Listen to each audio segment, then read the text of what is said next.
Estou aqui com as mãos trêmulas enquanto tento encontrar forças para contar o que aconteceu. Meu nome é Amélia Peixoto. As marcas daquela tarde ainda estão vivas em mim, como cicatrizes que nunca fecharam completamente. O relógio marcava quase 3 da tarde quando meu filho Juliano estacionou o carro naquele trecho deserto da MG 217. Lembro de cada detalhe: o cheiro de poeira no ar, o calor sufocante de janeiro batendo em minha pele enrugada, e aquela sensação gelada na boca do estômago quando percebi que algo estava errado. "Desce do carro, mãe. Quero te mostrar um negócio", ele disse sem me olhar nos olhos. Confiei, como sempre fiz durante toda a minha vida. Aos 67 anos, nunca imaginei que minha confiança seria despedaçada em segundos. Mal pisei na beira da estrada, ele acelerou, deixando apenas uma nuvem de poeira vermelha. Pela janela aberta, suas últimas palavras cortaram mais fundo que qualquer faca. "Agora suma da minha vida." Fiquei paralisada, como se meus pés tivessem criado raízes naquela terra árida. Minha bolsa de crochê, aquela que eu mesma fiz durante as noites de insônia, pendia pesada no meu braço esquerdo. Dentro dela, apenas meu terço de madeira, alguns remédios para artrite e uma carteira com R$ 67. Todas minhas economias daquele mês. Nem meus documentos ele deixou que eu trouxesse. Era como se Juliano quisesse apagar qualquer vestígio da minha existência. O sol castigava impiedoso, enquanto eu olhava para os dois lados daquela estrada que parecia se estender ao infinito. Não havia sinal de casas. Apenas o Cerrado Mineiro com seus arbustos retorcidos e o céu azul sem nuvens que parecia zombar da minha situação. Tentei dar alguns passos, mas meus joelhos, castigados pela artrite, mal sustentavam o peso do meu corpo e da minha dor. Durante 42 anos, acordei todas as manhãs pensando primeiro nele. Quando Juliano era bebê e chorava de madrugada, eram meus braços que o ninavam até voltar a dormir. Quando teve febre alta aos 7 anos, passei 3 noites em claro colocando compressas em sua testa. Fui eu quem economizou cada centavo da minha aposentadoria como enfermeira para comprar os livros da faculdade que ele tanto queria fazer. Como pode um amor construído durante tantos anos desmoronar assim? As lágrimas escorriam pelo meu rosto enquanto eu caminhava sem rumo, cada passo mais difícil que o anterior. O calor fazia miragens aparecerem ao longe, e por um momento achei que estava vendo nossa antiga casa na Vila dos Ipês. Aquela casinha simples que vendia acreditando nas promessas de Juliano, de que na mansão dele teríamos uma vida melhor, que eu seria cuidada na velhice como cuidei dele na infância. Os primeiros sinais de problemas começaram quando me mudei para a casa dele no condomínio Jardim Imperial. Minha nora Cristina mal disfarçava o desprezo nos olhares de canto. Meus pertences foram relegados ao quartinho dos fundos, próximo à área de serviço. "É temporário, mãe", Juliano garantiu.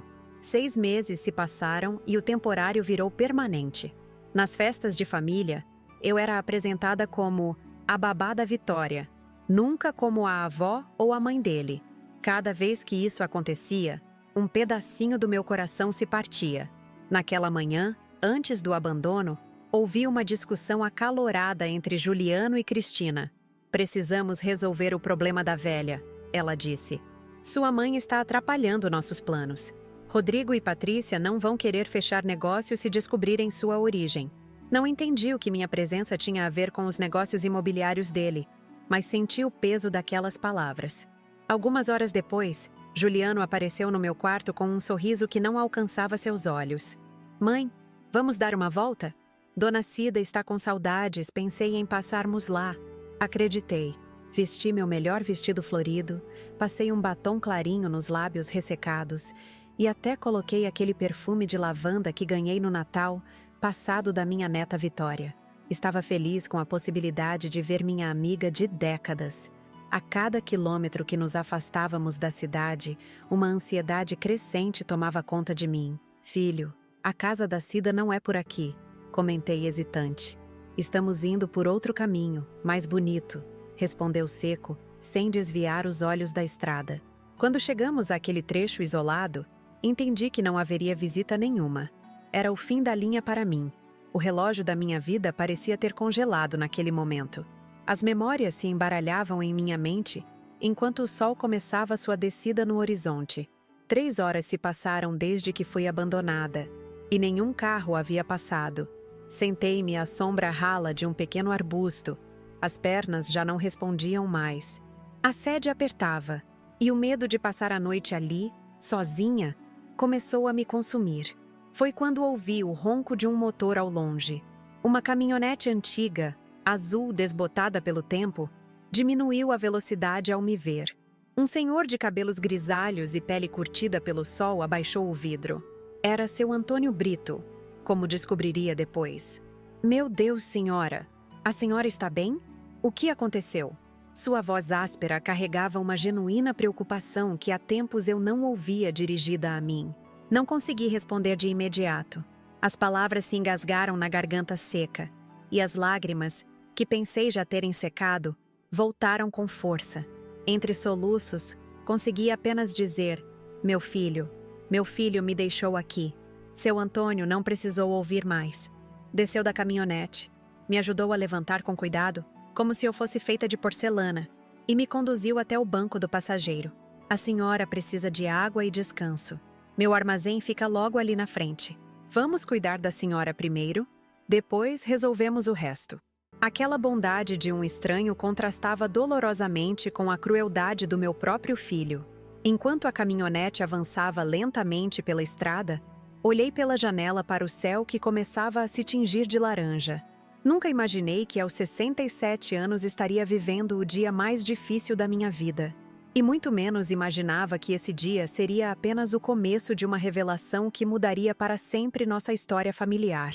O pequeno armazém de seu Antônio surgiu na curva da estrada como um farol de esperança.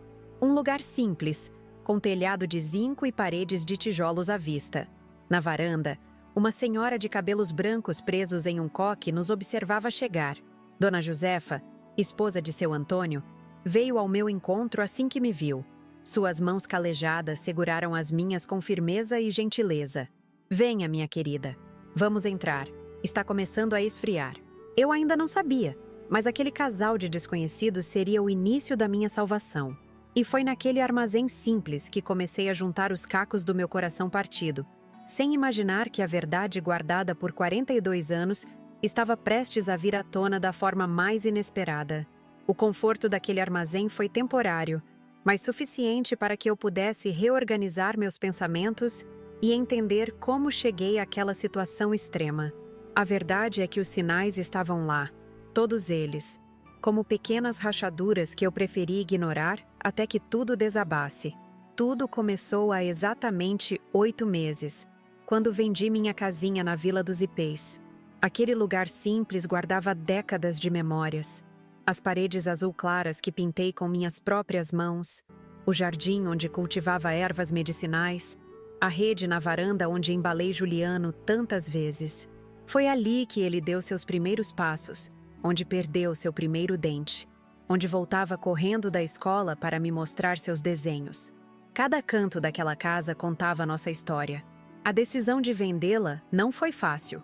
Juliano apareceu numa tarde de domingo com uma pasta cheia de papéis e aquele sorriso que sempre usava quando queria me convencer de algo. "Mãe, é o melhor para todos nós", argumentou, espalhando os documentos na mesa da cozinha. "Sua aposentadoria mal cobre os remédios e essa casa está caindo aos pedaços. Lá em casa temos espaço de sobra. Vitória vai amar ter a avó por perto e você não precisará se preocupar com mais nada." Enquanto ele falava, percebi como meu filho havia mudado. O terno impecável, o relógio dourado no pulso, o perfume caro que deixava um rastro pelo ar. Juliano havia se tornado um homem de negócios bem-sucedido, tão diferente do menino de pés descalços que corria pelas ruas de terra batida da Vila dos Ipês. Em seus olhos havia um brilho que eu não reconhecia mais. Não era o mesmo olhar caloroso de antes, mas algo frio, calculista. "E se eu não quiser vender?" perguntei, sentindo um aperto no peito. "Mãe, seja razoável." Ele suspirou impaciente. "Seus problemas de saúde estão piorando. A artrite, a pressão alta. Quem vai cuidar de você quando não conseguir mais se levantar sozinha? Os vizinhos? Aquela sua amiga Cida que mal consegue cuidar dela mesma?" Suas palavras, embora duras, carregavam uma verdade que me atingiu como um soco. A velhice havia chegado sorrateira, e com ela, limitações que eu tentava ignorar. As escadas da casa já eram um desafio diário. O jardim estava cada vez mais selvagem porque minhas mãos não conseguiam mais arrancar as ervas daninhas. Talvez ele estivesse certo. Talvez fosse hora de aceitar que precisava de ajuda. Pense na Vitória, ele continuou, usando sua carta mais forte. Sua neta precisa da presença da avó. Não quero que ela só te veja em visitas rápidas de fim de semana. Foi a menção de Vitória que finalmente me convenceu. Minha neta de 15 anos era a luz dos meus dias, tão parecida com o pai na aparência, mas com uma doçura que me lembrava meu falecido marido. A ideia de estar presente diariamente em sua vida era tentadora demais para recusar.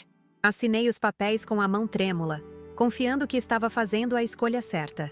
O imóvel foi vendido rapidamente, por um valor que me pareceu justo na época. Juliano prometeu guardar o dinheiro para minhas necessidades futuras. E, novamente, confiei. A mudança para a mansão no condomínio Jardim Imperial aconteceu numa terça-feira nublada. Lembro-me de olhar pela janela do carro enquanto nos afastávamos da Vila dos Ipês, as lágrimas embaçando minha visão enquanto acenava para Dona Cida que ficou na calçada até nos perdermos de vista. Algo dentro de mim sabia que estava deixando para trás mais do que apenas uma casa. A primeira semana na mansão dos Peixoto foi como um sonho. Um quarto espaçoso no segundo andar, com vista para o jardim, móveis novos e uma cama mais confortável do que qualquer uma que já tivesse dormido. As empregadas me tratavam com respeito. Vitória passava horas conversando comigo depois da escola. E até mesmo Cristina parecia esforçar-se para ser agradável, embora seu sorriso nunca alcançasse os olhos. Foi na segunda semana que as primeiras mudanças começaram. Sutis no início, quase imperceptíveis. Dona Amélia, a senhora não se importa de mudar para o quarto perto da área de serviço, não é?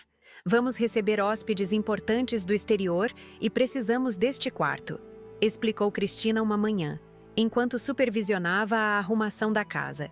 Claro que não, minha filha, respondi querendo ser prestativa. O novo quarto era consideravelmente menor, sem a vista para o jardim, mas ainda assim confortável. É temporário, garantiu Juliano quando comentei sobre a mudança durante o jantar. Mas o temporário nunca terminou. As refeições em família, que aconteciam todos os dias na primeira semana, foram se tornando raras. Papai tem reunião, explicava Vitória. Mamãe saiu com as amigas do clube.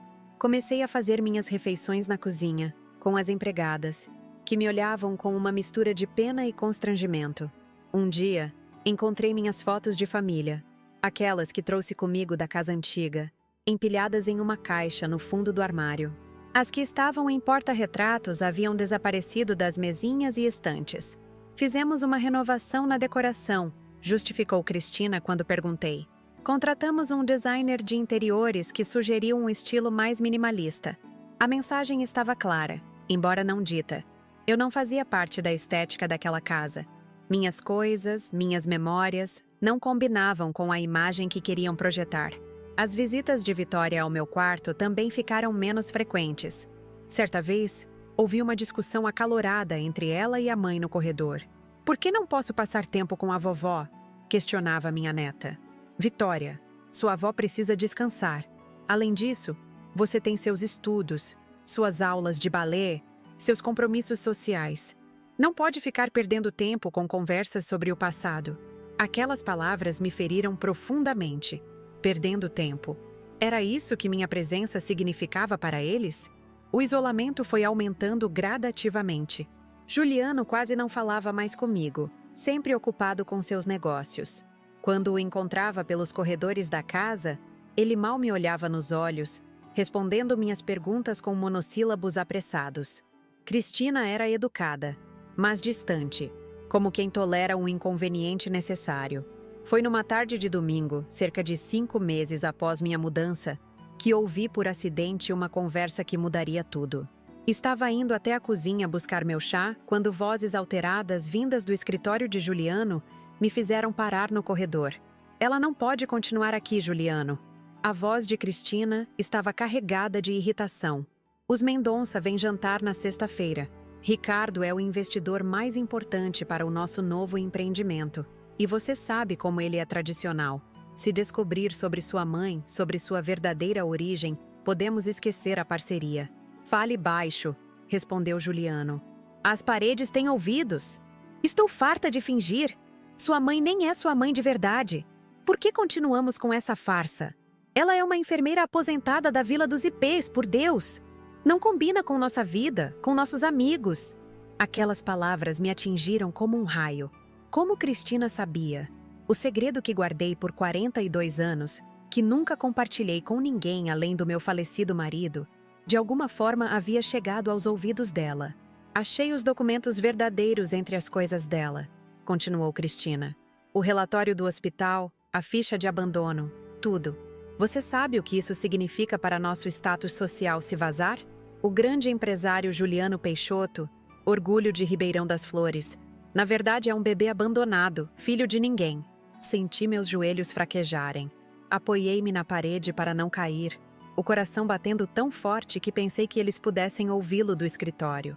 E o que você sugere que eu faça? A voz de Juliano soava cansada, derrotada. Precisamos resolver o problema da velha antes que ela se torne um obstáculo ainda maior. Ela vendeu a casa, não tem para onde ir. Podemos encontrar um asilo bem longe daqui, onde ninguém a conheça. Um asilo? Ela tem apenas 67 anos, Cristina. E mesmo com todos os problemas de saúde, ainda está lúcida. Então pense em algo. Sua mãe, ou seja lá o que ela for, está atrapalhando nossos planos. Não vou deixar que uma velha sem importância arruine tudo o que construímos. Não consegui ouvir mais. Voltei para meu quarto com o coração despedaçado, a xícara de chá esquecida. Deitada na cama, as lágrimas escorriam silenciosamente enquanto tentava processar o que havia acabado de ouvir. Não era a revelação de que Juliano sabia sobre suas origens que mais doía. Era a maneira fria e calculista com que discutiam meu futuro, como se eu fosse um móvel velho que não cabia mais na decoração. Nos dias seguintes, percebi mudanças sutis no comportamento deles. Cristina evitava ficar sozinha comigo, e Juliano me olhava de forma estranha, como se me visse pela primeira vez. Tentei agir normalmente, fingindo que não sabia de nada, mas o medo do que poderia acontecer comigo crescia a cada dia. Na quinta-feira, véspera do tal jantar com os investidores, Juliano entrou no meu quarto com aquele sorriso forçado que eu já tinha aprendido a reconhecer. Mãe, que tal darmos uma volta amanhã? Faz tempo que você não sai desta casa. Claro, filho, respondi, tentando esconder o tremor na voz. Para onde vamos? Estava pensando em passarmos na casa da dona Cida. Sei que você sente falta dela. Meu coração deu um salto de esperança. Talvez eu tivesse interpretado mal a conversa que ouvi. Talvez Juliano estivesse apenas tentando me fazer feliz, reconectando-me com minha velha amiga. Passei a noite planejando o que contaria para Cida, imaginando o abraço apertado que trocaríamos, as risadas que compartilharíamos relembrando histórias antigas. Na manhã seguinte, vesti meu vestido florido preferido, aquele que guardava para ocasiões especiais. Penteei os cabelos grisalhos com cuidado, passei um batom claro nos lábios e até borrifei um pouco daquele perfume de lavanda que Vitória me deu no Natal. Queria estar bonita para rever minha amiga. Vitória me abraçou antes de sair para a escola, mais forte e demorado que o normal. Seus olhos pareciam tristes quando se afastou. Te amo, vovó, disse, quase num sussurro. Agora, relembrando aquele momento, percebo que ela sabia. De alguma forma, minha neta sabia o que estava prestes a acontecer.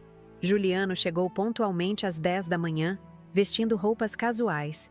Algo raro para ele, que vivia de terno e gravata. Não havia sinal de Cristina pela casa. Pronta, mãe? Perguntou as chaves do carro girando em seu dedo indicador. Sim, filho, respondi, segurando minha bolsa de crochê contra o peito. Dentro dela, apenas o essencial. Meus remédios para artrite, um terço de madeira que pertenceu à minha mãe e a pequena carteira com minhas economias. Entramos no carro importado de Juliano. O cheiro de couro novo e perfume caro invadiu minhas narinas enquanto ele dirigia em silêncio para fora do condomínio. Tentei puxar conversa algumas vezes, comentando sobre o tempo, perguntando sobre Vitória, mas recebia apenas respostas monossilábicas. Quando deixamos para trás os limites da cidade, um alarme silencioso começou a tocar em minha mente. Filho, a casa da Cida não é por esse caminho, comentei hesitante. Estamos indo por outro caminho mais bonito, respondeu ele secamente, os olhos fixos na estrada.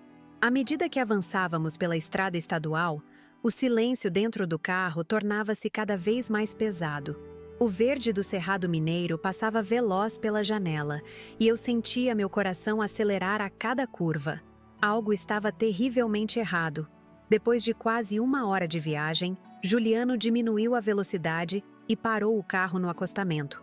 Estávamos em um trecho isolado da MG 217, sem casas ou outros veículos à vista. Apenas a estrada de asfalto cortando o cerrado e o céu azul de janeiro sobre nossas cabeças. "Por que paramos aqui, filho?" perguntei, a voz trêmula denunciando meu medo crescente. Juliano não respondeu de imediato. Seus dedos tamborilavam nervosamente no volante enquanto ele parecia reunir coragem para dizer algo. "Desça do carro, mãe", disse finalmente sem me olhar. "Quero te mostrar uma coisa." Obedeci, confusa e apreensiva. O calor escaldante do meio-dia me atingiu assim que saí do carro com ar-condicionado. Dei alguns passos em direção à beira da estrada, imaginando o que ele queria me mostrar naquele lugar desolado. Foi então que ouvi o motor do carro sendo ligado novamente. Virei-me a tempo de ver Juliano olhando para mim através da janela abaixada. "Suma da minha vida!" gritou, o rosto contorcido em uma expressão que eu nunca havia visto antes. Uma mistura de raiva, vergonha e algo que parecia remorso. "Você só tem atrapalhado. Não quero mais saber de você." Antes que eu pudesse responder, ele acelerou, deixando para trás apenas uma nuvem de poeira vermelha que ardeu em meus olhos já marejados de lágrimas. Fiquei paralisada, observando o carro desaparecer na curva da estrada, incapaz de acreditar no que acabava de acontecer.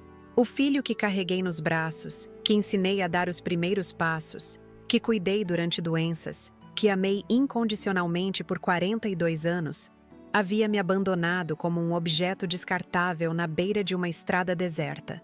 O impacto da situação demorou para ser completamente absorvido pela minha mente. Permaneci imóvel por vários minutos, esperando que ele voltasse, que tudo não passasse de uma piada cruel. Mas os minutos se transformaram em horas, e a única companhia que tinha era o ocasional zumbido de insetos e o vento quente que balançava as folhas secas do cerrado. A solidão naquela estrada parecia amplificar cada segundo, transformando-o em eternidade. O sol começou sua jornada descendente, e com ele, minhas esperanças também diminuíam. Tentei caminhar por alguns metros em direção ao que eu acreditava ser o caminho de volta para a cidade, mas minha artrite protestava a cada passo.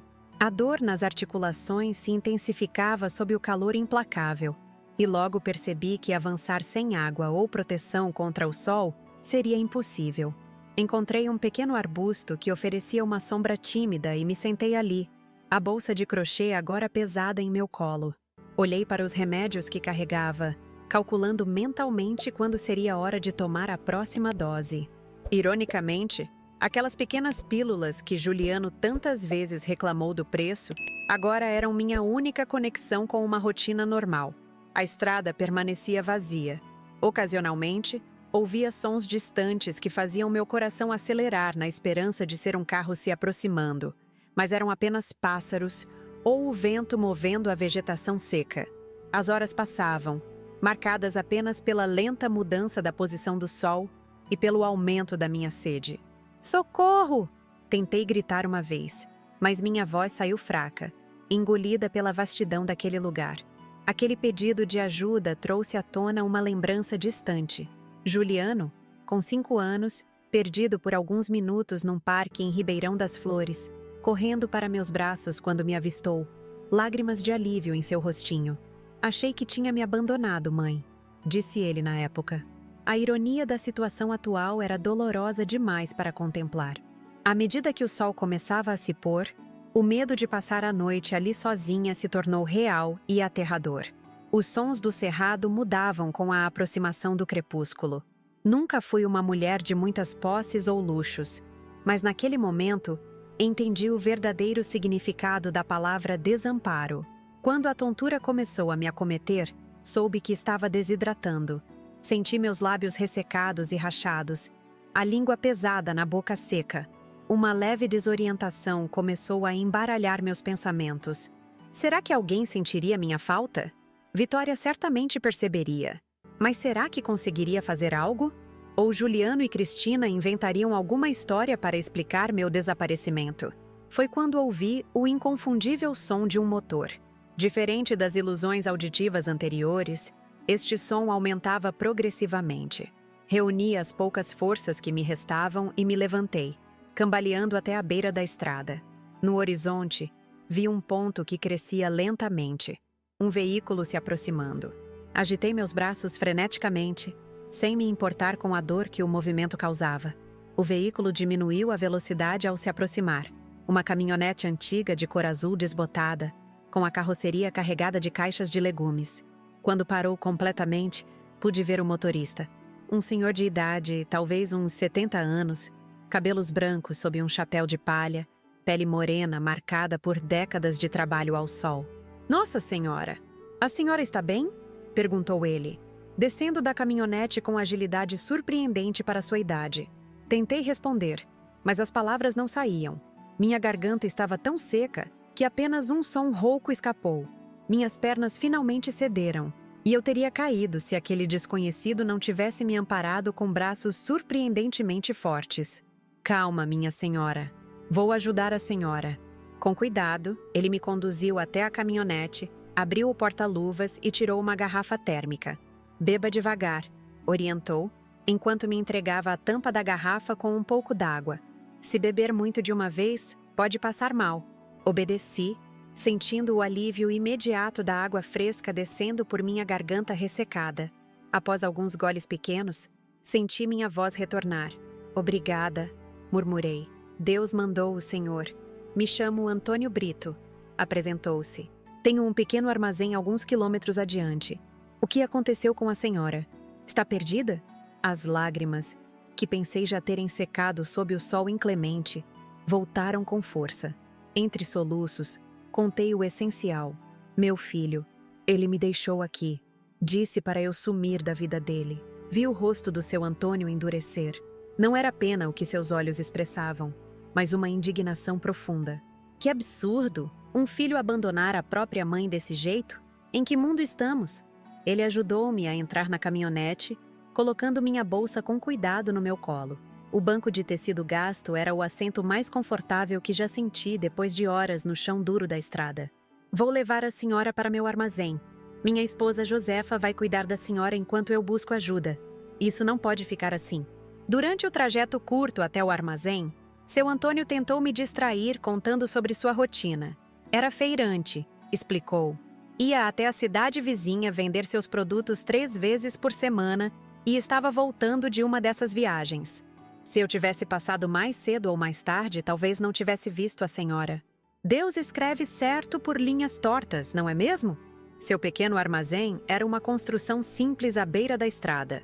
Paredes de tijolos aparentes, telhado de zinco e uma varanda com bancos de madeira, onde, como descobri depois, os viajantes paravam para descansar e comprar água fresca e frutas. Na varanda estava Dona Josefa, uma senhora de cabelos grisalhos presos num coque simples, avental sobre o vestido florido. Seu rosto se transformou em preocupação quando viu seu marido me ajudando a descer da caminhonete. "Antônio, quem é essa pobre senhora?" perguntou, já se aproximando para auxiliar. "Josefa, essa senhora foi abandonada na estrada pelo próprio filho.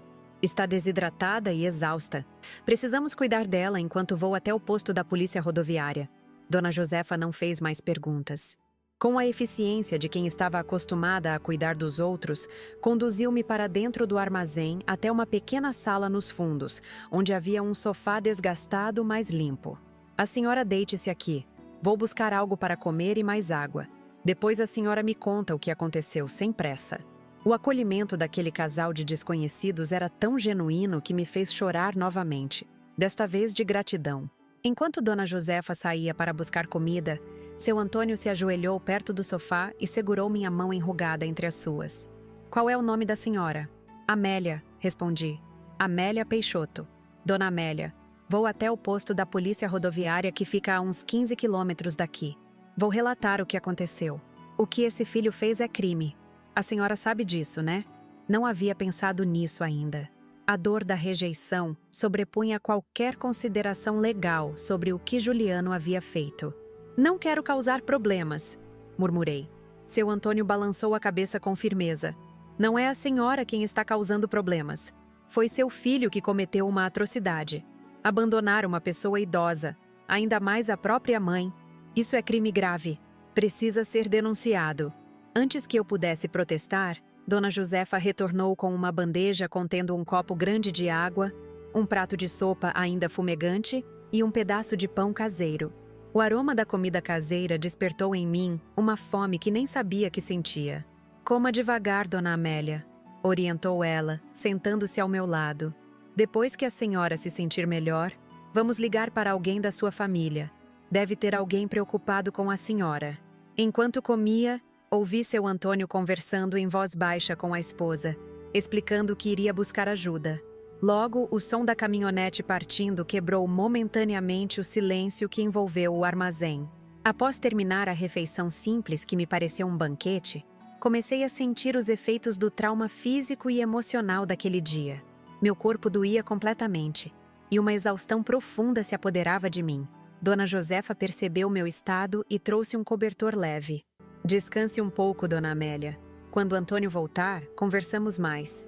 Não lembro quando adormeci, mas quando acordei, a noite já havia caído completamente.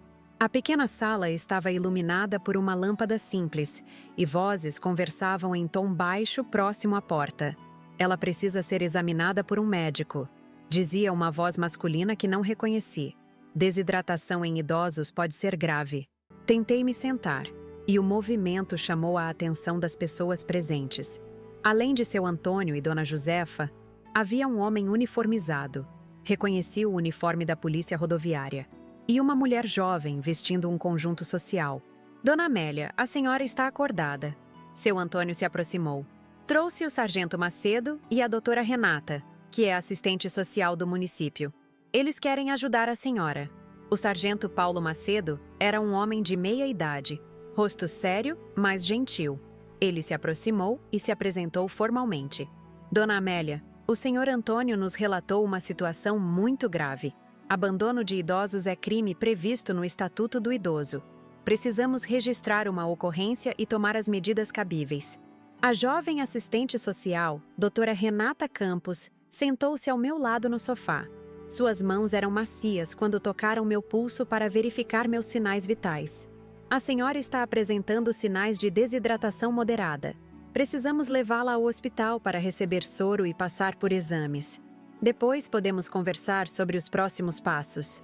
Minha mente ainda estava confusa, dividida entre o instinto maternal de proteger Juliano, apesar do que ele havia feito, e a necessidade de cuidar da minha própria saúde.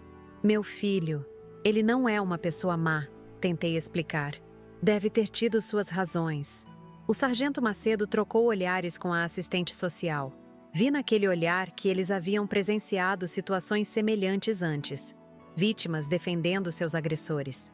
Dona Amélia, disse ele com voz firme mas gentil, não existe razão aceitável para abandonar uma mãe na beira de uma estrada deserta. O que seu filho fez é criminoso e desumano. A senhora poderia ter morrido se o senhor Antônio não a tivesse encontrado. Aquelas palavras, duras mas verdadeiras, me fizeram encarar a realidade da situação pela primeira vez. Não era apenas uma briga familiar ou um desentendimento. Era abandono, era violência. Com a ajuda de todos, fui conduzida até a viatura policial. Dona Josefa insistiu em me acompanhar até o hospital, enquanto seu Antônio prometeu cuidar do armazém e esperar por notícias. O Hospital Santa Misericórdia ficava na cidade de Ribeirão das Flores, a cerca de 40 minutos dali. Durante o trajeto, doutora Renata coletou informações básicas. Meu nome completo, idade, endereço anterior e atual. Quando mencionei que morava na mansão de Juliano, no condomínio Jardim Imperial, vi surpresa nos olhos do sargento Macedo. Juliano Peixoto, o empresário do ramo imobiliário? Perguntou ele, claramente reconhecendo o nome. Sim, meu filho. Confirmei. Um silêncio pesado preencheu o carro. Era evidente que o nome de Juliano carregava peso na região. Ele era conhecido, respeitado, provavelmente admirado. Seria minha palavra contra a dele, pensei com desânimo. A chegada ao hospital foi uma experiência nebulosa. Fui rapidamente atendida na emergência, conectada a um soro e submetida a vários exames. O diagnóstico confirmou desidratação moderada, pressão arterial elevada devido ao estresse e uma crise de artrite exacerbada pela exposição ao clima e pelo esforço físico incomum. Enquanto recebia tratamento, ouvi movimento crescente no corredor. Vozes exaltadas discutiam do lado de fora do quarto. Uma em particular me era familiar. Minha amiga Cida havia chegado. A porta se abriu com força, e Cida entrou como um furacão, os olhos vermelhos de quem havia chorado muito. Atrás dela, o sargento Macedo tentava explicar que eu precisava de descanso. "Amélia!" exclamou ela, correndo para me abraçar. "O que aquele monstro fez com você? Faz 2 dias que estou te procurando. Fui à mansão, mas Juliano disse que você tinha viajado para visitar parentes em Belo Horizonte. Eu sabia que era mentira. Você não tem parentes em Belo Horizonte." Ver minha amiga de décadas foi como encontrar um porto seguro. Cida sempre foi minha confidente, minha irmã de coração desde que nos conhecemos quando Juliano ainda era bebê. Era ela quem me ajudava a cuidar dele quando eu precisava fazer turnos duplos no hospital. "Como você me encontrou?" perguntei enquanto ela segurava minha mão entre as suas. "Uma enfermeira daqui é sobrinha da minha vizinha. Ela me ligou quando você deu entrada no hospital", explicou Cida. "Mas o que aconteceu? Conte-me tudo." Antes que pudesse responder, a doutora Renata interveio gentilmente. "Dona Amélia precisa descansar agora. Os médicos recomendaram repouso absoluto. Amanhã ela poderá contar tudo." Cida relutantemente concordou, mas se recusou a deixar meu lado. Acomodou-se na poltrona ao lado da minha cama, determinada a permanecer ali durante a noite. Sua presença era reconfortante. Um lembrete de que, apesar da traição de Juliano, eu não estava sozinha no mundo. Durante a madrugada, entre períodos de sono inquieto, ouvi Cida conversando em voz baixa com a doutora Renata no corredor. Fragmentos da conversa chegavam até mim. Sempre foi um bom menino até se casar com aquela mulher. Ela vendeu a casa na Vila dos Ipês para morar com ele. Nunca entendi por que ele mudou tanto. Pela manhã, ainda no hospital, recebi a visita de uma mulher jovem que se apresentou como Fátima Lima, jornalista da Rádio Voz do Sertão. "Dona Amélia, soube do ocorrido e gostaria de ouvir sua história", disse ela, gravador em mãos. "Casos como o seu precisam ser divulgados para conscientizar a população sobre o abandono de idosos." Meu instinto inicial foi recusar. Ainda havia em mim o desejo de proteger Juliano, de evitar exposição. Mas algo na determinação daquela jovem jornalista me fez repensar. Se minha história puder evitar que outras mães passem pelo que passei, então vale a pena contar, respondi finalmente. A entrevista foi detalhada, porém respeitosa. Fátima não explorou minha dor por sensacionalismo, mas documentou cada aspecto da situação com a seriedade que o tema merecia. Contei sobre a venda da minha casa, a mudança para a mansão, o isolamento progressivo, o abandono na estrada, o resgate por seu Antônio. Evitei mencionar a conversa que havia escutado sobre as origens de Juliano. Aquilo ainda era um segredo que não me sentia pronta para revelar. Enquanto conversávamos, percebi movimento incomum no corredor. Vozes alteradas, passos apressados. A porta do quarto se abriu abruptamente e, para minha surpresa, Vitória entrou correndo, os olhos cheios de lágrimas. "Vovó!" exclamou minha neta, lançando-se sobre mim em um abraço desesperado. "Eu sabia que tinha acontecido alguma coisa. Papai disse que você tinha ido visitar um parente, mas eu nunca acreditei. Você não tem parentes vivos." Ver minha neta foi como um bálsamo para minha alma ferida. Atrás dela, parado hesitante na porta, estava Juliano, Seu rosto estava pálido, tenso. Nossos olhares se cruzaram brevemente antes que ele desviasse os olhos, claramente desconfortável com a situação. A jornalista Fátima Lima rapidamente entendeu o que estava acontecendo e se levantou. Continuamos nossa conversa depois, Dona Amélia. Obrigada por confiar sua história a mim. Quando ela saiu, o quarto ficou imerso em um silêncio pesado, quebrado apenas pelos soluços de Vitória que ainda me abraçava. Juliano permanecia na porta, como se esperasse permissão para entrar completamente no quarto. Seu olhar alternava entre mim e o sargento Macedo, que havia aparecido no corredor, observando a cena com expressão severa. "Senhor Juliano Peixoto?" chamou o sargento. "Precisamos conversar sobre a acusação de abandono de incapaz. Por favor, me acompanhe." Vi o pânico nos olhos do meu filho. Não pela preocupação comigo, percebi com dor, mas pelo medo das consequências que enfrentaria. Antes de seguir o sargento, ele olhou para mim uma última vez, e naquele olhar havia algo que não consegui identificar completamente. Vergonha, raiva, talvez até um traço de arrependimento. Enquanto os dois se afastavam pelo corredor, abracei Vitória com mais força. Minha neta, ao menos, ainda me amava. E enquanto acariciava seus cabelos, senti pela primeira vez desde o abandono que, de alguma forma, eu sobreviveria a tudo aquilo. Com a ajuda de pessoas boas como seu Antônio, Dona Josefa, o sargento Macedo, a doutora Renata e minha fiel amiga Cida, eu encontraria um caminho para reconstruir minha vida. O que eu não sabia era que aquele era apenas o início de uma jornada que traria à tona segredos guardados por décadas, e que a verdade sobre as origens de Juliano eventualmente viria à luz da forma mais inesperada possível. Os dias que se seguiram à minha internação foram uma mistura confusa de emoções e procedimentos burocráticos. Na manhã do meu terceiro dia no Hospital Santa Misericórdia, recebi a visita de um homem de terno cinza impecável e pasta de couro sob o braço. Dr. Eduardo Menezes, advogado designado pela Delegacia de Proteção ao Idoso para representar meu caso. "Dona Amélia", disse ele após as apresentações formais, "precisamos conversar sobre as medidas legais que tomaremos contra seu filho." Sentado à beira da minha cama hospitalar, ele explicou em termos simples o que o abandono significava perante a lei. Não era apenas uma questão familiar, mas um crime previsto no Estatuto do Idoso, com penas que poderiam chegar à reclusão.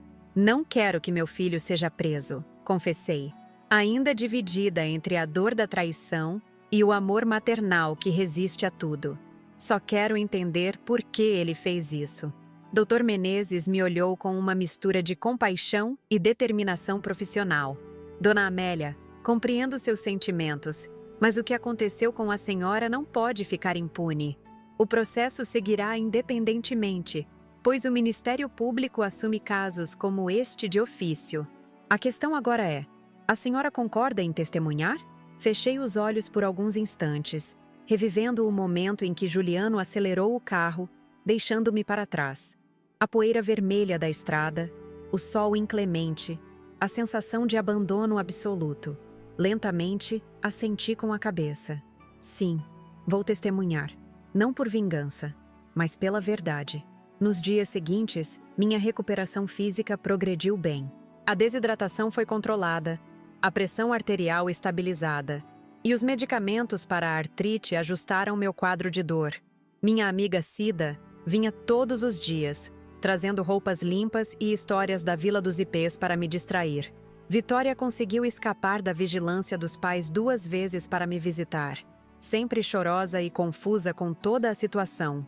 Uma semana após minha admissão, recebi alta hospitalar. O problema imediato que se apresentou foi: para onde eu iria?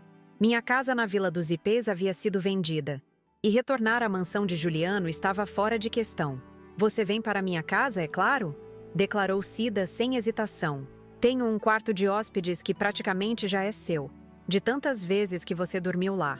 Aceitei a oferta com gratidão, ainda que temporariamente. O processo contra Juliano já havia sido iniciado, e eu seria chamada para depor em breve. A notícia do abandono se espalhou rapidamente pela pequena Ribeirão das Flores, principalmente após a entrevista que concedi a Fátima Lima, que foi transmitida na Rádio Voz do Sertão. A reação da comunidade me surpreendeu. Pessoas que eu mal conhecia vinham até a casa de Cida trazer bolos, frutas ou simplesmente oferecer palavras de apoio. Seu Antônio e Dona Josefa apareceram num domingo, trazendo uma cesta de produtos do seu armazém e a garantia de que estariam dispostos a testemunhar no tribunal. "A senhora é uma guerreira, Dona Amélia", disse seu Antônio, segurando minhas mãos enrugadas nas suas. "E vamos garantir que a justiça seja feita." Enquanto isso, o processo avançava. Dr. Menezes solicitou uma medida protetiva que impedia Juliano de se aproximar de mim sem autorização judicial. Também foram requisitados todos os meus documentos pessoais, muitos dos quais ainda estavam na mansão do Jardim Imperial. Foi nesse ponto que a história tomou um rumo inesperado. 2 semanas após minha alta hospitalar, Dr. Menezes apareceu na casa de Cida com uma expressão intrigada. "Dona Amélia, encontramos algumas inconsistências nos documentos que foram entregues pela defesa do seu filho", explicou ele, abrindo sua pasta na mesa da cozinha. Meu coração acelerou. Sabia exatamente a que inconsistências ele se referia. Entre os documentos havia uma certidão de nascimento de Juliano com dados conflitantes com outros registros. E também, ele hesitou, como se escolhesse as palavras. "Encontramos um envelope lacrado com seu nome, contendo o que parece ser um relatório do hospital onde a senhora trabalhou, e uma ficha de registro de criança abandonada datada de 42 anos atrás." Senti o sangue fugir do meu rosto. O segredo que guardei por toda uma vida, a história que nunca contei a ninguém além do meu falecido marido, estava agora sobre aquela mesa de fórmica desgastada. O juiz quer uma audiência especial para esclarecer essas questões, antes de prosseguirmos com o caso de abandono, continuou Dr. Menezes. "A senhora sabia desses documentos?" Olhei para Cida, que observava a cena com uma expressão confusa. Ela era minha melhor amiga, mas nem mesmo ela conhecia toda a verdade. "Sim, eu sabia", respondi finalmente, minha voz quase um sussurro. "Esses documentos contam uma história que mantive em segredo por décadas. Uma história que Juliano aparentemente descobriu recentemente." Dr. Menezes franziu o senho. "Essa informação pode alterar completamente o curso do processo, Dona Amélia. A senhora estaria disposta a esclarecer tudo perante o juiz?" "Sim", respondi após um momento de reflexão. "Já está na hora da verdade vir à tona." A audiência especial foi marcada para a semana seguinte no Fórum Desembargador Pereira Lima. Passei os dias que antecederam o evento em profunda introspecção, preparando-me emocionalmente para revelar um segredo guardado por tanto tempo. Na véspera da audiência, Vitória apareceu inesperadamente na casa de Cida. "Vovó, preciso falar com você", disse ela agitada. Encontrei algumas coisas estranhas no escritório do papai. Com mãos trêmulas, ela tirou da mochila uma pequena caixa de sapatos desgastada pelo tempo. Meu coração quase parou ao reconhecê-la. Era a caixa que mantive escondida por décadas, contendo as únicas provas materiais das origens de Juliano. "Onde você encontrou isso?" perguntei, pegando a caixa com cuidado, como se fosse feita do mais delicado cristal. "No fundo do cofre do escritório do papai. Ele deixou aberto por acidente depois que voltou bêbado ontem à noite." Vitória me olhou com olhos marejados. "Vovó, o que é isso? Por que tem uma pulseirinha de hospital sem nome? E esse cobertor de bebê tem uma data bordada. É o dia do nascimento do papai." Sentei-me lentamente, a caixa pesando em meu colo como se contivesse chumbo, e não apenas um pequeno cobertor, uma pulseira de identificação hospitalar e algumas folhas de papel amareladas. "Vitória, amanhã vou contar essa história ao juiz. É justo que você saiba primeiro." Respirei fundo, buscando coragem. "Seu pai não é meu filho biológico. Eu o encontrei abandonado na porta do hospital onde trabalhava como enfermeira há 42 anos. Os olhos de Vitória se arregalaram em choque, mas não me interrompeu. Era uma noite de tempestade. Eu estava terminando meu turno quando ouvi um choro fraco vindo da entrada de serviço. Lá estava ele, um recém-nascido, enrolado apenas nesse cobertor, ensopado de chuva e tremendo de frio. Não havia bilhete, nenhuma identificação, apenas essa pulseira do hospital sem nome preenchido. Abri a caixa e mostrei a pequena pulseira de plástico amarelado pelo tempo. Levei-o para dentro, o examinamos. Estava saudável apesar do frio. Seguimos o protocolo, notificamos as autoridades, mas ninguém nunca o reclamou. Vitória tocou o cobertor desbotado com delicadeza. E você decidiu ficar com ele? Sim. Naquela época eu tinha 25 anos. Era solteira, dedicada à minha carreira. Nunca havia pensado em ter filhos tão cedo. Mas algo naquele bebê... Não consegui deixá-lo ir para o sistema de adoção. Conhecia as condições dos orfanatos. Então, com a ajuda de alguns colegas do hospital, consegui registrá-lo como meu filho. Foi ilegal, comentou Vitória. Não como acusação, mas constatando um fato. Foi, mas naquele momento, parecia a única coisa certa a fazer. Fechei a caixa suavemente. 2 anos depois, conheci seu avô, nos casamos. E ele amou Juliano como se fosse seu próprio sangue. Nunca contamos a verdade para ninguém. Queríamos protegê-lo do estigma, da dor de saber que foi abandonado. E agora o papai sabe, concluiu Vitória. Sim, e aparentemente isso mudou tudo para ele. Olhei para minha neta tentando decifrar sua reação. Você está desapontada comigo? Para minha surpresa, Vitória se jogou em meus braços, abraçando-me com força. Desapontada? Vovó, isso só mostra o tamanho do seu coração. Você salvou meu pai quando todos o abandonaram. Deu a ele uma vida, uma família. E é assim que ele retribui? Abandonando você numa estrada? No dia seguinte, entrei no Fórum Desembargador Pereira Lima com passos lentos, mas decididos. O salão onde aconteceria a audiência especial estava quase vazio. Apenas o juiz, Dr. Menezes, o advogado de Juliano, o promotor e algumas poucas pessoas. Entre elas, para minha surpresa, estavam Juliano e Cristina. Meu filho evitava olhar diretamente para mim, mas pude notar como parecia abatido. As olheiras profundas, a postura derrotada. Cristina, ao contrário, mantinha a mesma expressão altiva de sempre, embora a rigidez de sua postura denunciasse seu desconforto. O juiz, Dr. Pereira Santos, era um homem de meia idade com olhos gentis que contrastavam com sua voz autoritária. Após os procedimentos iniciais, ele se dirigiu diretamente a mim. Dona Amélia Peixoto, a senhora foi chamada a esta audiência especial para esclarecer questões pertinentes ao processo de abandono movido contra seu filho. Entre os documentos apresentados, encontramos evidências que sugerem que o senhor Juliano Peixoto não é seu filho biológico. A senhora confirma essa informação? A sala caiu em absoluto silêncio. Senti todos os olhares sobre mim, especialmente o de Juliano, que finalmente ergueu a cabeça para me encarar. Sim, meritíssimo. Confirmo, respondi com voz clara. Juliano não é meu filho biológico, mas foi criado por mim desde seu 6º dia de vida. O juiz assentiu. A senhora poderia relatar as circunstâncias em que assumiu a criação do senhor Juliano? Com calma e detalhes, narrei a noite da tempestade, o bebê abandonado, minha decisão de registrá-lo como meu filho, o amor incondicional com que o criei por 42 anos. Enquanto falava, mantive meus olhos fixos no juiz, evitando olhar para Juliano. Não suportaria ver desprezo ou raiva em seu olhar. Os documentos encontrados corroboram sua história, Dona Amélia, declarou o juiz. Inclusive o relatório hospitalar da época, assinado por colegas seus, descrevendo o encontro da criança abandonada. Foi então que tirei da bolsa a pequena caixa de sapatos que Vitória havia recuperado. Meritíssimo, tenho aqui os únicos objetos materiais que restaram daquele dia. O cobertor em que Juliano estava envolto e a pulseira hospitalar sem nome.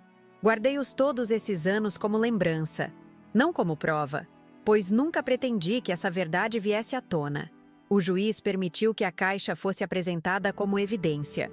Enquanto um oficial a levava para sua mesa, reuni coragem e olhei diretamente para Juliano pela primeira vez desde o abandono. Nossos olhos se encontraram, e o que vi não foi raiva ou desprezo, mas confusão, vergonha e algo que parecia tristeza profunda. Senhor Juliano Peixoto, chamou o juiz. O senhor gostaria de fazer alguma declaração neste momento?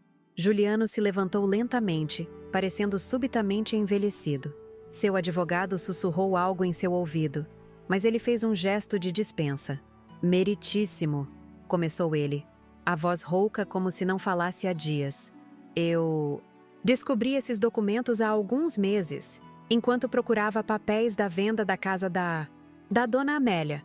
Notei a mudança na forma de se referir a mim, não mais como minha mãe, mas como Dona Amélia. Cada palavra era uma pequena facada no meu coração.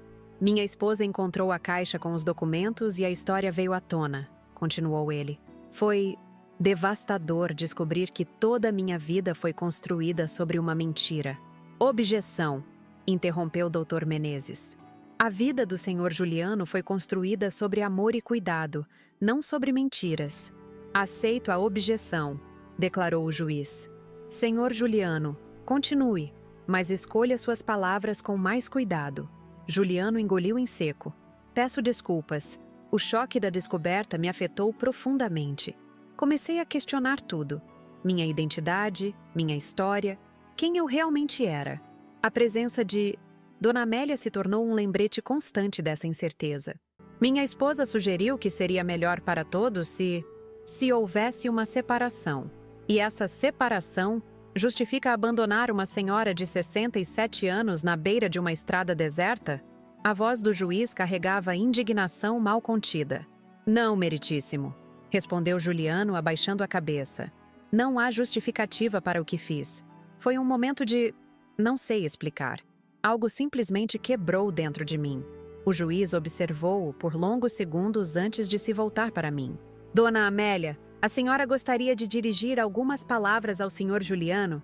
Não havia preparado nada para dizer, mas as palavras fluíram naturalmente, vindas do fundo da alma. Você me abandonou na estrada, mas eu jamais abandonei você quando te encontrei sozinho naquela noite chuvosa há 42 anos. Minha voz era firme, embora meu coração estivesse em pedaços. Poderia ter te deixado ir para um orfanato, seguir o protocolo, mas escolhi te amar como meu. Cada noite sem dormir com suas febres, cada conquista sua que celebrei, cada sacrifício que fiz, foi por amor, não por obrigação. Notei que Juliano tinha lágrimas nos olhos, algo que não via desde sua adolescência. Você não é filho de ninguém, como ouvi sua esposa dizer. Você é filho do amor de escolha, o mais puro que existe. E por mais que doa o que você fez, continuarei te amando até meu último suspiro, porque mães, verdadeiras mães, não abandonam seus filhos, não importa o que aconteça. Um silêncio pesado caiu sobre a sala. Vi Cristina se mexer desconfortavelmente em sua cadeira, enquanto Juliano parecia incapaz de conter as lágrimas que agora corriam livremente por seu rosto. O juiz, visivelmente emocionado, precisou de alguns instantes para retomar a compostura. Esta audiência especial trouxe à luz fatos relevantes para o processo de abandono. Os documentos serão anexados ao processo principal e prosseguiremos com as próximas etapas legais. Declaro encerrada esta sessão. Enquanto todos se levantavam, notei Vitória entrando silenciosamente no fundo da sala. Ela havia chegado a tempo de ouvir minha declaração final.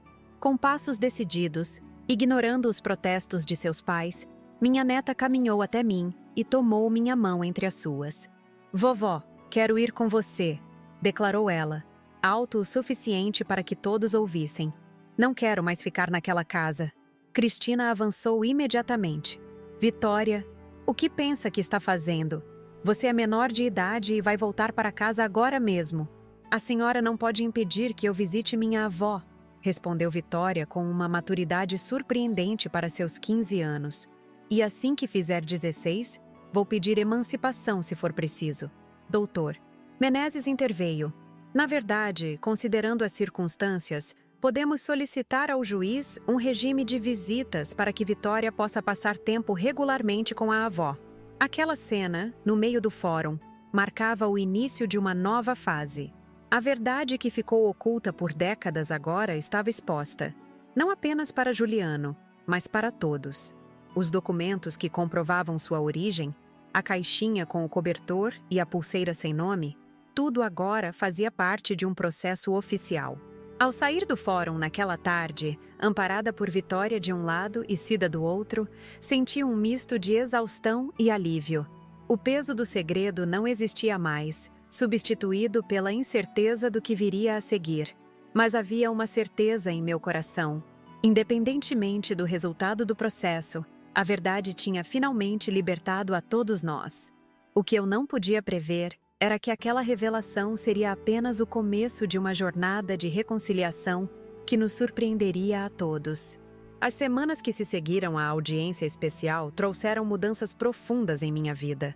O irmão que não via há anos, Joaquim, soube da minha história através de uma reportagem nacional que Fátima Lima conseguiu publicar. Ele me ligou de sua pequena pousada no interior de Minas, a Recanto dos Pássaros, oferecendo abrigo e um recomeço. Amélia, sei que nos afastamos com os anos, mas você é minha irmã. Tenho um chalé vazio aqui na pousada, perto do meu.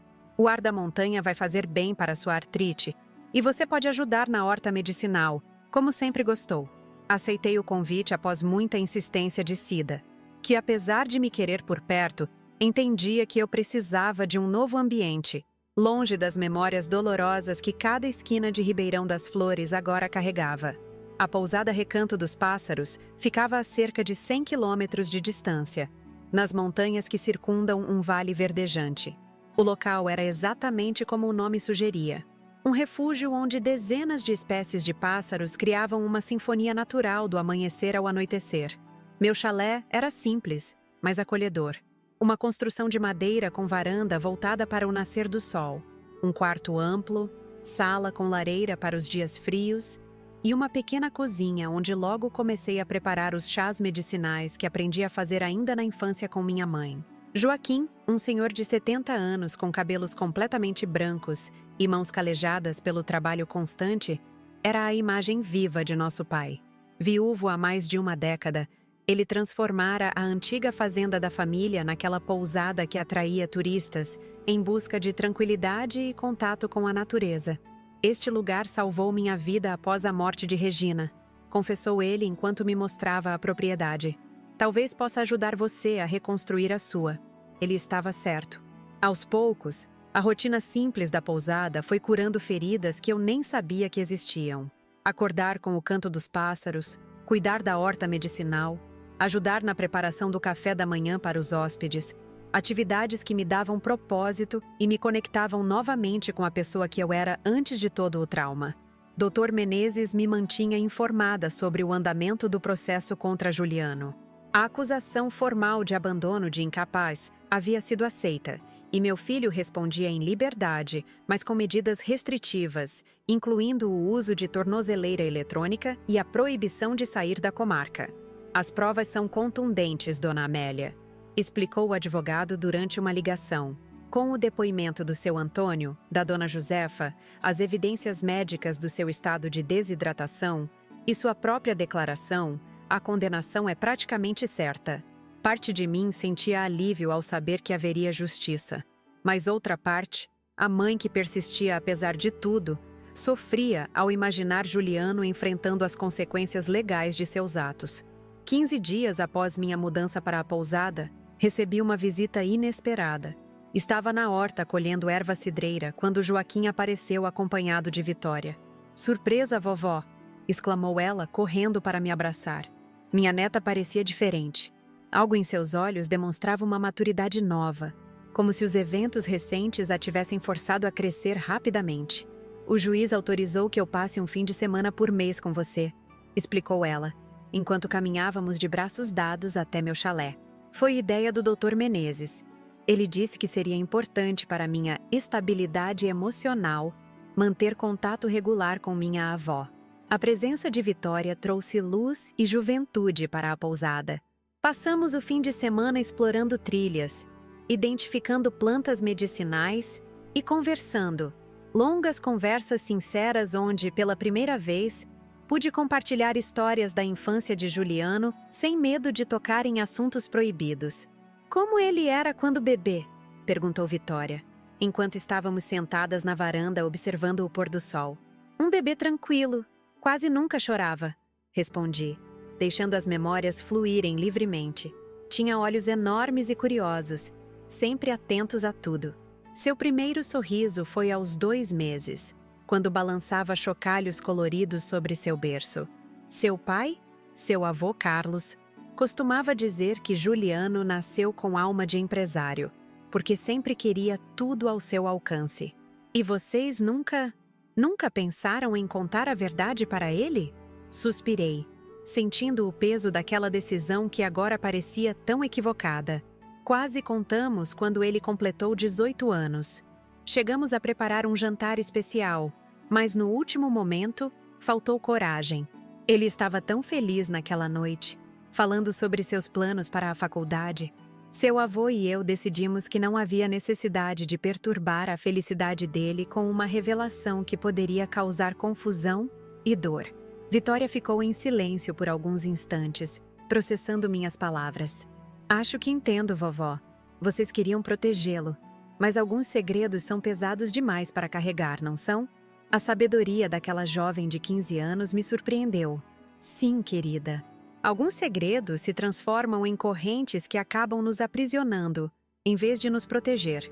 Antes de partir no domingo, Vitória me entregou um envelope. Papai me pediu para entregar isso a você. Ele não sabe que estou aqui, na verdade. Encontrei o envelope sobre a mesa dele com seu nome. Com mãos trêmulas, abri o envelope depois que ela partiu. Era uma carta escrita à mão, algo surpreendente vindo de Juliano, que há anos só se comunicava por e-mails e mensagens digitais. Amélia. Começava a carta, sem o habitual mãe ou mesmo querida. As palavras não podem desfazer o que fiz, nem explicar adequadamente o turbilhão de emoções que me dominaram ao descobrir a verdade sobre minhas origens.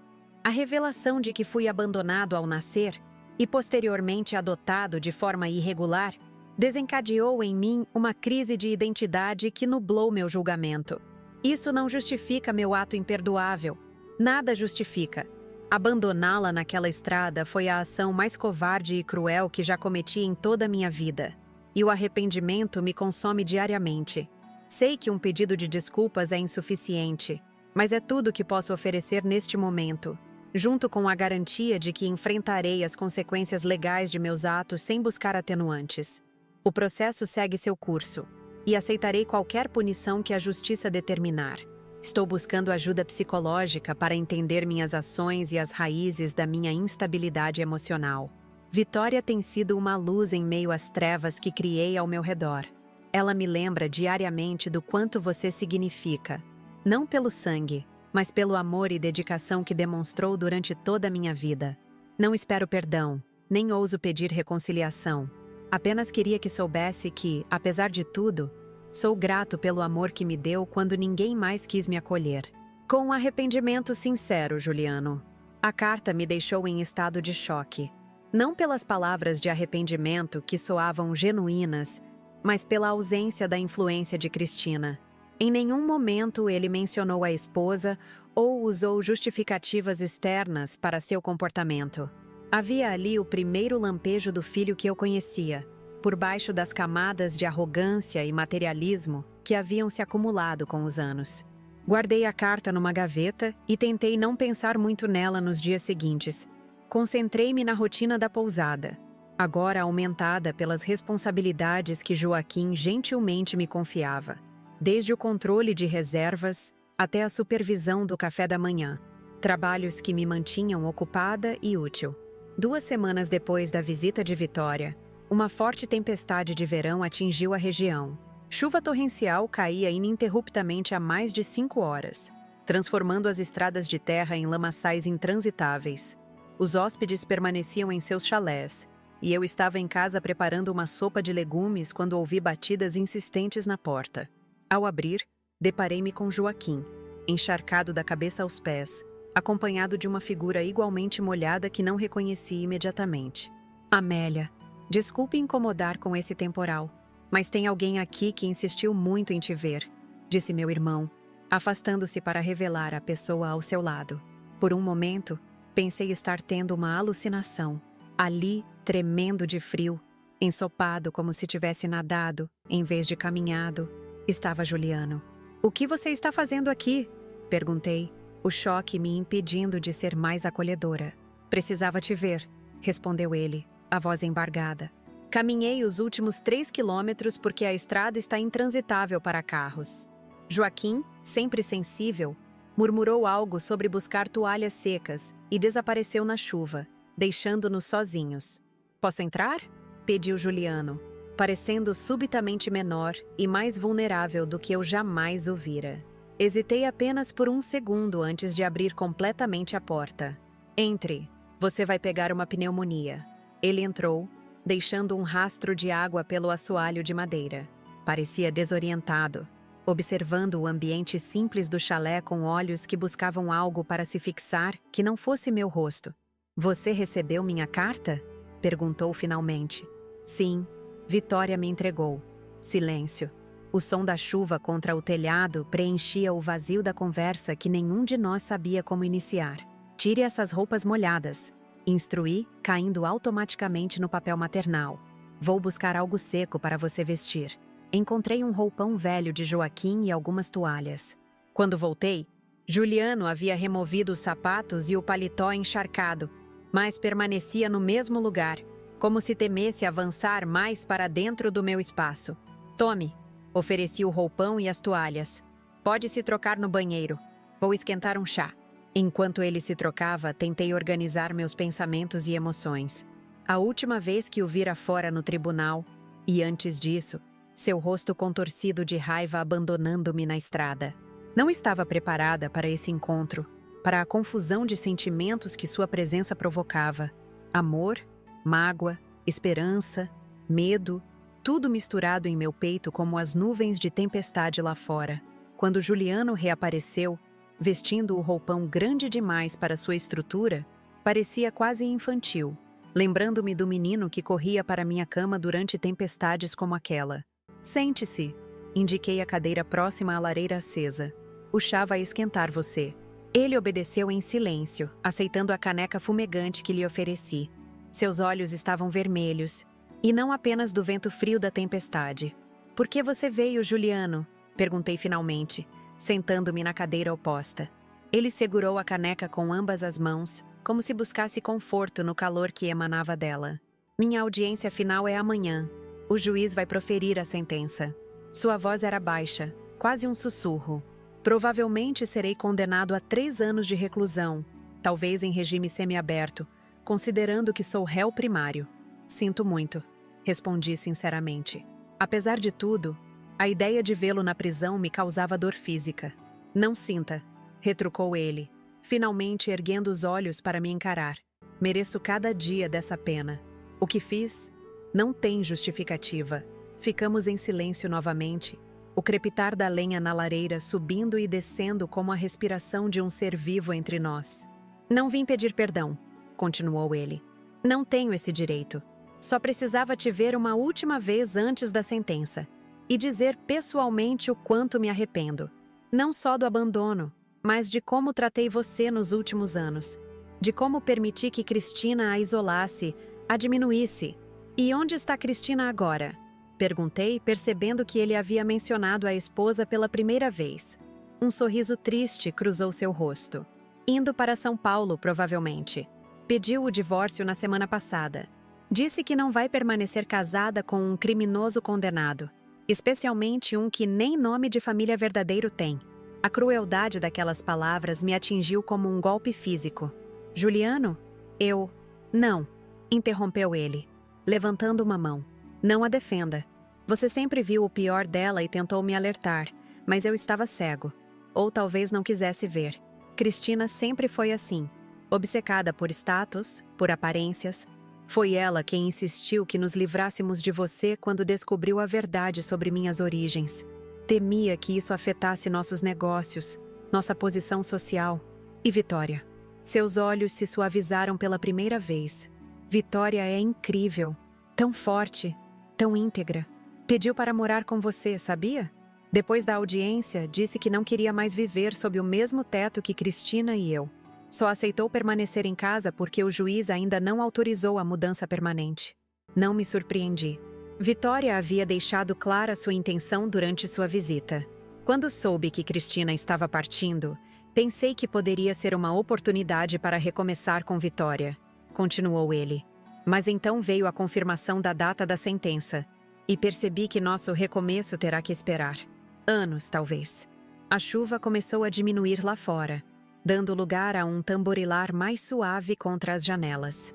Juliano terminou seu chá e colocou a caneca sobre a mesa entre nós. Há algo mais que preciso te perguntar, disse ele, hesitante. Algo que venho pensando desde a audiência. O quê? Você nunca descobriu quem eram meus pais biológicos? Nunca houve nenhuma pista? A pergunta me pegou de surpresa. Em 42 anos, Juliano nunca havia demonstrado curiosidade sobre suas origens biológicas. Não, respondi honestamente. O hospital registrou o caso como abandono anônimo.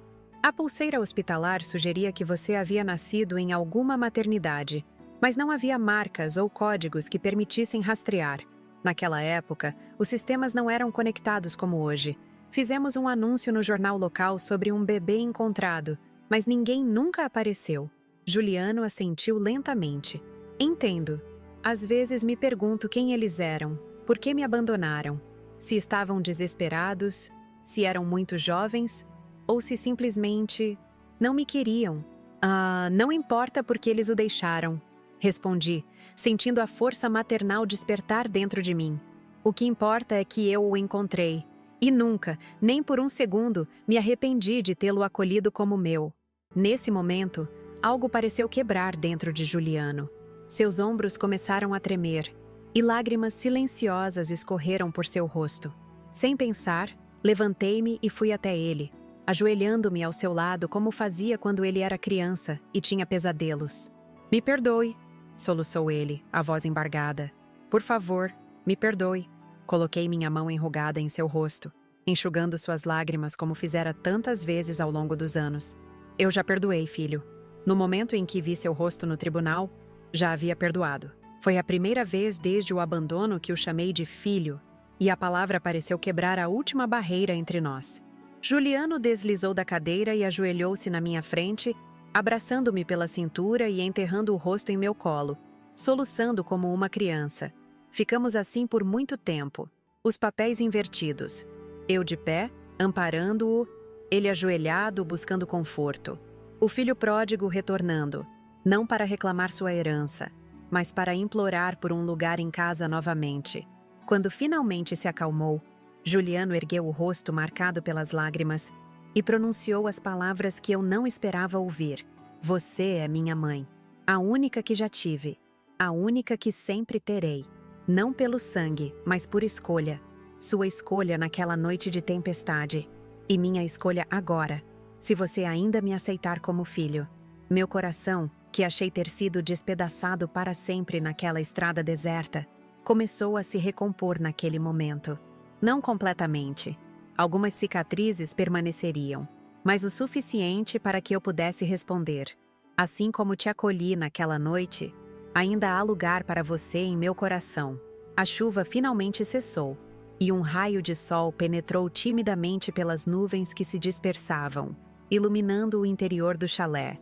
Como um presságio, aquela luz parecia anunciar que, apesar das tempestades que havíamos enfrentado, dias mais claros aguardavam nossa família renascida das cinzas da mágoa e do abandono.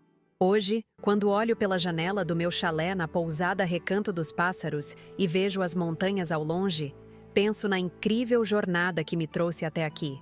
Meu nome é Amélia Peixoto, tenho 67 anos, e minha história é um testemunho de como o destino pode nos levar por caminhos inesperados, dolorosos, mas também redentores. Nunca imaginei que um dia estaria contando a vocês como meu próprio filho me abandonou numa estrada deserta, dizendo para eu sumir da vida dele. Aquele momento, sob o sol escaldante da MG 217, parecia o fim de tudo. Mas agora entendo que foi apenas o início de uma transformação profunda para todos nós. A vida tem uma maneira peculiar de nos ensinar suas lições mais valiosas.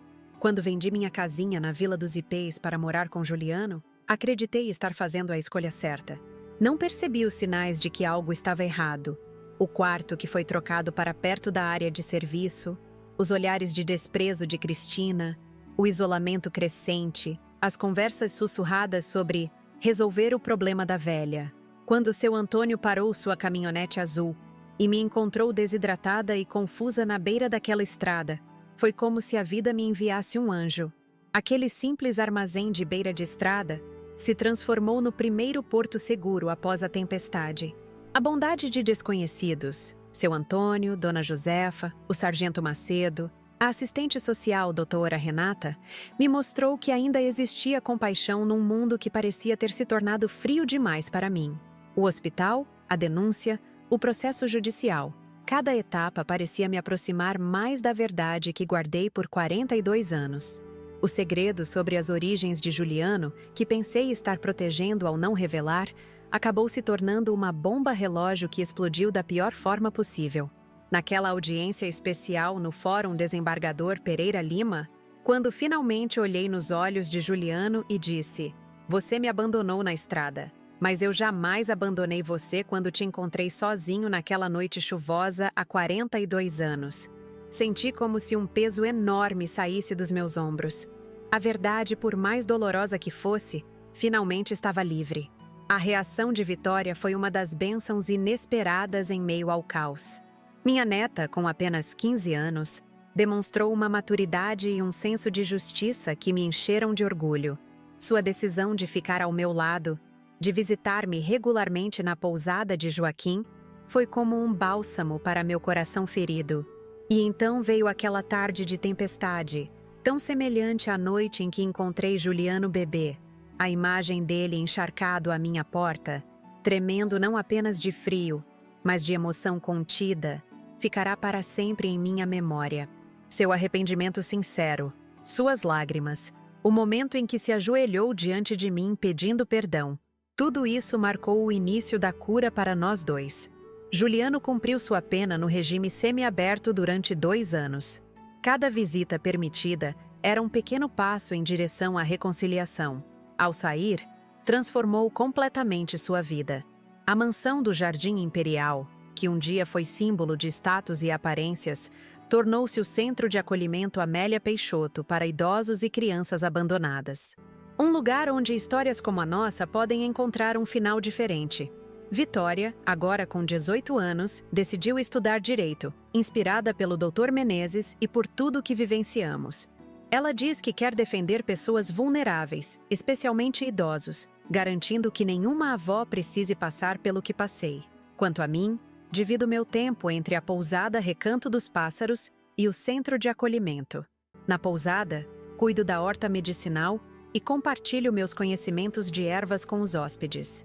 No centro, trabalho como voluntária, contando histórias para as crianças e sendo uma avó postiça para aqueles que, como Juliano um dia, foram deixados para trás. Cristina nunca mais retornou a Ribeirão das Flores. Soubemos que se casou novamente em São Paulo, com um empresário mais rico e influente que Juliano. Não guardo ressentimentos. De certa forma, sua crueldade acabou nos libertando de uma vida de aparências e mentiras. Se existe uma lição que aprendi em toda essa jornada, é que o amor verdadeiro não está no sangue, mas nas escolhas que fazemos todos os dias. Escolhi amar um bebê abandonado como se fosse meu próprio filho. Escolhi perdoar quando esse mesmo filho me abandonou. E agora, escolho compartilhar minha história com vocês, na esperança de que possa tocar corações e transformar vidas. Esta não é apenas uma história de abandono, mas de redenção. Não é apenas sobre dor, mas sobre a capacidade humana de cura e renovação. Acima de tudo, é um lembrete de que nunca é tarde para reconstruir pontes que pensávamos estarem destruídas para sempre. Se minha história tocou seu coração de alguma forma, peço que não a deixe apenas como um momento de emoção passageira. Transforme-a em ação. Inscreva-se no canal Palavras que Machucam, para conhecer outras histórias tão impactantes quanto a minha. Pessoas reais, com dores reais, mas também com a incrível capacidade de superação que só o ser humano possui. Deixe seu like neste vídeo como forma de reconhecimento para quem teve a coragem de abrir seu coração. Seus comentários são vitais para mim. Quero saber o que você sentiu ao ouvir minha história. Se já viveu ou conhece situações semelhantes. Se esta narrativa mudou de alguma forma sua perspectiva sobre relações familiares ou sobre o envelhecimento. Deu muito trabalho reunir a coragem necessária para expor algo tão íntimo e doloroso. Cada palavra que compartilhei representa anos de vivências, lágrimas derramadas e, finalmente, cura. Seu comentário, por mais simples que seja, é um reconhecimento desse esforço e me motiva a continuar abrindo meu coração. Visite também os outros vídeos do canal. Cada história tem uma lição única, uma perspectiva diferente sobre o que significa ser humano em tempos difíceis. Compartilhe este conteúdo com quem você acha que precisa ouvir estas palavras.